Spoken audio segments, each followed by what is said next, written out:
오늘 보실 하나님의 말씀은 베드로전서 3장 13절로부터 17절까지 말씀입니다. 베드로전서 3장 13절부터 17절까지 말씀 제가 읽어드리겠습니다. 또 너희가 열심으로 선을 행하면 누가 너희를 헤아리요?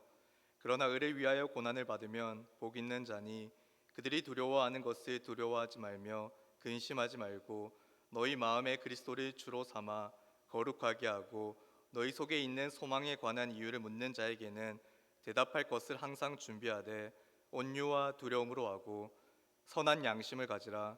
이는 그리스도 안에 있는 너희의 선행을 욕하는 자들로 그 비방하는 일에 부끄러움을 당하게 하려 함이라.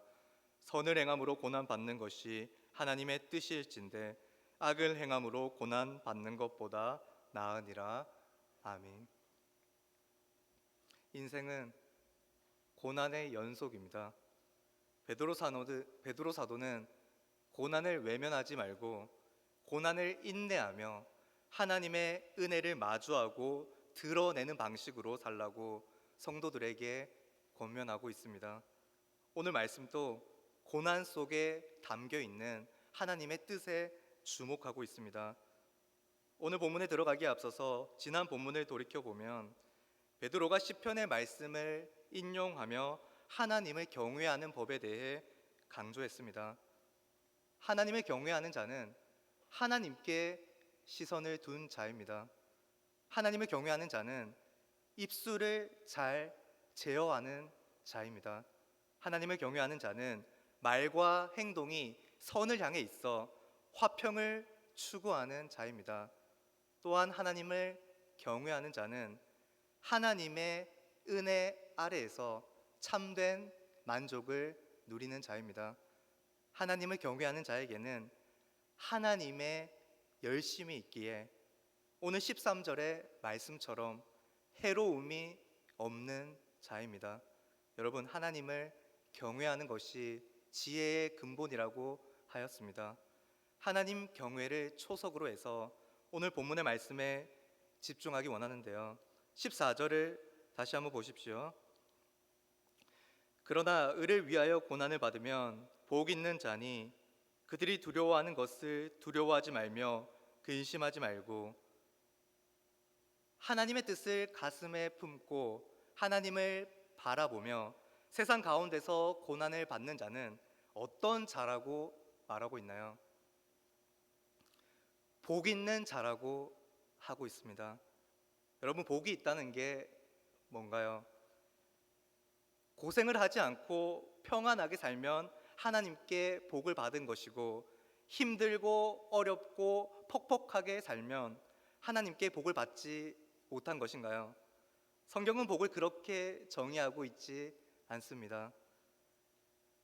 하나님과 다른 사람들을 위해 고난당하는 사람들, 부르심을 따라 쉽고 평탄한 길이 아니라 좁고 거친 길을 가는 사람들, 선행을 하다가 부당하고 억울한 일을 경험하는 사람들, 그 가운데 악을 악으로 갚지 않고 선으로 갚으며 원수를 위해 기도하고 축복하는 사람들, 그러한 사람들을 진짜 복을 받은 사람, 하나님의 자녀라고 부릅니다.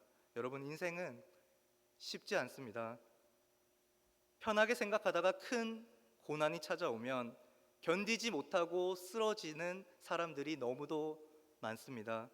하나님의 자녀는 인생이 쉽지 않음을 아는 사람입니다. 믿음 생활도 마찬가지죠. 우리의 신앙생활이 힘든 이유 중 하나는 예수님을 믿으면 다 잘 된다고 착각하고 있기 때문입니다. 믿음으로 산다는 게 쉽지 않다는, 거기에는 반드시 십자가가 뒤따른다는 성경의 진리를 외면했기 때문입니다. 베드로 사도는 그러한 그리스도인의 현실에 대해 솔직하게 드러내고 있습니다. 그러면서 고난 가운데서도 선행을 멈추지 말라, 열심히 선행을 하라고 권면하고 있습니다. 선행을 하면서도 그리스도인은 세상의 비방을 당하고 각종 조롱과 핍박, 어려움 등을 당할 수 있습니다. 하나님의 말씀대로 살다가 부당함과 손해와 고통을 당하기도 합니다. 당연히 이 가운데 마음이 흔들릴 수 있죠. 고난의 끝은 어디일까? 막연한 두려움이 찾아오기도 합니다. 어떻게 이를 이겨낼 수 있을까요? 14절 말씀에 베드로 사도는 그들이 두려워하는 것을 두려워하지 말며 근심하지 말라고 말하며, 찾아오는 고난이 의를 위해 받는 고난이고 참으로 복된 고난임을 명심하라고 합니다. 그리스도인이 삶에서 여러모로 당하는 고난은 온전한 하나님의 사람으로 성숙해져 가는 복된 성격이 있습니다. 특히 하나님 나라와 뜻과 영광을 위해 당하는 의로운 고난은 자신이 잘못해서 당하는 고난과는 비교할 수 없는 큰 복락이 있음을 우리는 늘 기억해야 합니다. 이어서 17절 말씀을 보십시오. 17절 말씀 함께 읽겠습니다. 시작. 선을 행함으로 고난 받는 것이 하나님의 뜻이진대 악을 행함으로 고난 받는 것보다 나으니라. 아멘. 여러분, 의로운 고난도 역시 힘들고 어려운 고난입니다. 그럼에도 불구하고 이 고난이 복된 것은 이 고난 속에 하나님의 뜻이 담겨 있기 때문입니다. 하나님의 특별한 계획의 씨앗이 우리의 고난 속에 심겨져 있어 우리가 고난을 통과할 때 꽃과 열매를 맺게 됩니다. 인생의 목적은 하나님을 영화롭게 하는 것입니다. 언제 하나님을 영화롭게 할 수 있죠? 언제 우리의 인생이 빛나고 꽃피울 수 있죠?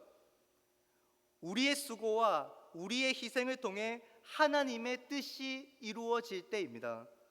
하나님의 나라의 뜻이 이 땅 가운데 이루어지는 순간, 고난 뒤의 영광의 순간, 우리는 반드시 그 순간을 맛보게 될 것입니다. 성경 인물들 가운데서도 그러한 순간을 맛본 인물들이 많습니다. 극심한 고난을 당한 뒤 하나님의 영광을 마주한 인물들이 있는데, 여러분은 누가 떠오르십니까? 저는 요셉이 떠오릅니다. 요셉은 친형들에 의해 애굽의 노예로 팔려갑니다. 애굽에서 보디발의 아내에게 모함을 당해 감옥에 갇히게 됩니다. 오랜 기간을 억압 속에서 지내게 됩니다. 그런데 그 고난을 통해 어떤 일이 일어났죠? 요셉이 애굽의 총리가 되어 야곱의 가족과 애굽 사람들 모두가 나라의 큰 기근 가운데 생존하게 되는 역사가 일어났습니다. 하나님의 놀라운 은혜죠. 그리고 이를 통해 이스라엘이라는 큰 민족이 형성됩니다. 하나님은 요셉의 고난을 통해 많은 이웃을 살리게 하셨습니다. 한 생명의 희생을 통해 수많은 열매가 맺히게 되었습니다. 요셉의 고난은 하나님의 뜻을 이루는 영광스러운 고난이었습니다. 여러분, 우리가 의로운 고난을 참고 견딜 때 하나님의 뜻이 이루어지게 되고, 그때 우리의 모습을 통해 우리를 비방하는 자들은 부끄러움과 수치를 느끼며 우리에게 참 소망의 이유를 묻는 일이 일어나게 될 것입니다. 오늘 본문 15절과 16절 말씀을 보십시오. 너희 마음에 그리스도를 주로 삼아 거룩하게 하고 너희 속에 있는 소망에 관한 이유를 묻는 자에게는 대답할 것을 항상 준비하되 온유와 두려움으로 하고 선한 양심을 가지라. 이는 그리스도 안에 있는 너희의 선행을 욕하는 자들로 그 비방하는 일에 부끄러움을 당하게 하려 함이라. 하나님 나라의 복음은 언제 가장 크게 확장될까요? 성도의 삶이 평탄하거나 형통할 때인가요? 그렇지 않습니다. 성도가 고난 중에 있을 때입니다. 고난 가운데서 기도하고 인내하고 있을 때입니다.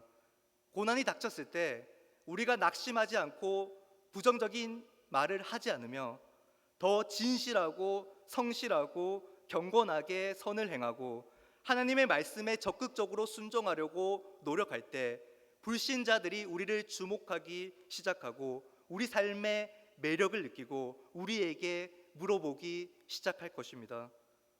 처음에는 쯧쯧 굳이 왜 저렇게 살까 안타까워하거나 비방하면서도 나중에는 고난 중에도 계속해서 기뻐하고 하나님의 영광을 찬송하며 생을 긍정적으로 살아가는 우리의 모습을 보면서 질문을 실제적으로 던질 것입니다. 저들은 어떻게 힘든 상황 가운데서도 저렇게 웃으며 감사하면서 더 선한 모습으로 살아갈 수 있을까? 왜 다들 좌절하며 삶을 포기하려고 하는데 저들은 어떻게 또다시 일어나고 힘차게 앞으로 나아갈 수 있을까? 욕을 먹고 비방을 당하는데 왜 악을 악으로 갚지 않고 도리어 선을 갚으며 복을 빌기까지 할까? 왜 저들은 다를까? 저들은 어디로부터 그런 힘과 능력이 생겨나는 걸까? 불신자들은 자기를 부인하고 자기 십자가를 지고 고난을 담담히 통과하는 우리의 모습을 보고 믿음이 무엇인지, 소망의 이유는 무엇인지, 사랑의 방법이 무엇인지 물을 것입니다. 이때 우리는 온유와 두려움으로 그들에게 대답할 것입니다. 온유는 늘 하나님의 말씀 앞에 서 있는 자세입니다. 두려움은 하나님을 경외하는 마음, 즉 겸손한 마음입니다. 여러분, 겸손한 마음으로 하나님의 말씀과 하나님의 뜻 앞에 선 우리의 대답은 무엇입니까? 저는 예수님을 주이시자 그리스도 살아계신 하나님의 아들로서 우리를 위해 십자가에 달려 죽으시고 부활하셨음을 믿습니다. 저에게 예수님이 영생의 소망 되십니다.